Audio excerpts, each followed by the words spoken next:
আপনি কি জানেন উপসাগরের অনাথ মুক্তা বা the orphan pearl of the Persian gulf বলা হয় কোন আইল্যান্ডকে বা কোন দ্বীপকে?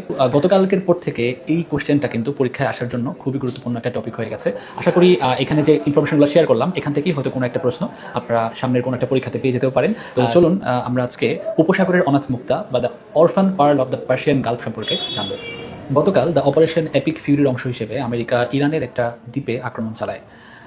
মার্কিন সেন্ট্রাল কমান্ড বা সেন্টকমের তথ্য অনুযায়ী এই আক্রমণে প্রায় 90টিরও বেশি সামরিক স্থাপনা ধ্বংস করা হয়েছে এবং এই আক্রমণের মূল টার্গেট ছিল মিসাইল বাংকার, ড্রোন সেন্টার এবং নো মাইন যে স্থাপনাগুলোতে আছে সেগুলো।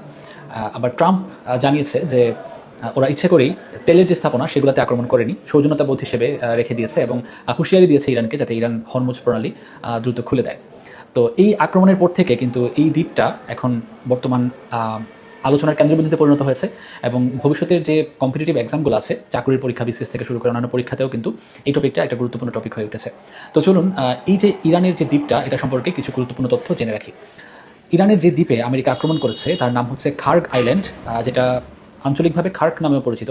এটি পারস্য উপসাগরে ইরানের বুশেহের প্রদেশের অন্তর্ভুক্ত একটি জেলা। আর এটা ইরানের মূল ভূখণ্ড থেকে মাত্র 25 কিলোমিটার দূরে অবস্থিত। এর দৈর্ঘ্য প্রায় 8 কিলোমিটার এবং প্রস্থ হচ্ছে 4 থেকে 5 কিলোমিটার এবং এখানে প্রায় 10,000 মানুষের বসবাস আছে। সবথেকে গুরুত্বপূর্ণ যে কেন এই দ্বীপে আমেরিকা আক্রমণ করলো তার কারণ হচ্ছে ইরানের মোট অপরিশোধিত তেলের রপ্তানির 90% কিন্তু এই দ্বীপের মাধ্যমে হয়ে থাকে।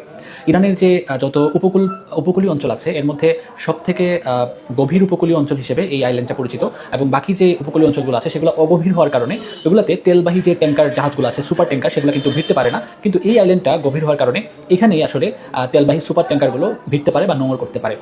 এই কারণে আসলে এই দ্বীপটা ইরানের বলা যায় অর্থনীতির মূল সচল রাখার যে চাকা সেটা হিসেবে ভূমিকা রাখে এবং এই দ্বীপটাকে অকেজো করে দেওয়ার মানে হচ্ছে ইরানের অর্থনীতিকে পঙ্গু করে দেওয়া এবং সেই লক্ষ্যেই আসলে এই হামলাটা করা হয়েছে। আর এটাই প্রথমবার নয়, বরং 80-র দশকে যখন ইরান ইরাক যুদ্ধ চলছিল তখনও কিন্তু অনেকবার এই দ্বীপটাতে হামলা করা হয়েছে। তো আমরা আজকে শেষ যে কথাটা জানবো সেটা হচ্ছে যে এই দ্বীপটাকেই, এই খার্গ আইল্যান্ডকেই বলা হয় উপসাগরের অনাথ মুক্তা বা the orphan pearl of the Persian gulf. আশা করি এখানে যে ইনফরমেশনগুলো শেয়ার করলাম এখান থেকেই হয়তো কোনো একটা প্রশ্ন আপনারা সামনের কোনো একটা পরীক্ষাতে পেয়ে যেতেও পারেন। সো সেভ করে রাখতে পারেন ভিডিওটা এবং এরকম আরও ভিডিও পেতে আমাদের গ্রুপে থাকবেন, সিনাপসের সাথে থাকবেন। সবাইকে অনেক শুভকামনা। আল্লাহ হাফিজ। আসসালামু আলাইকুম।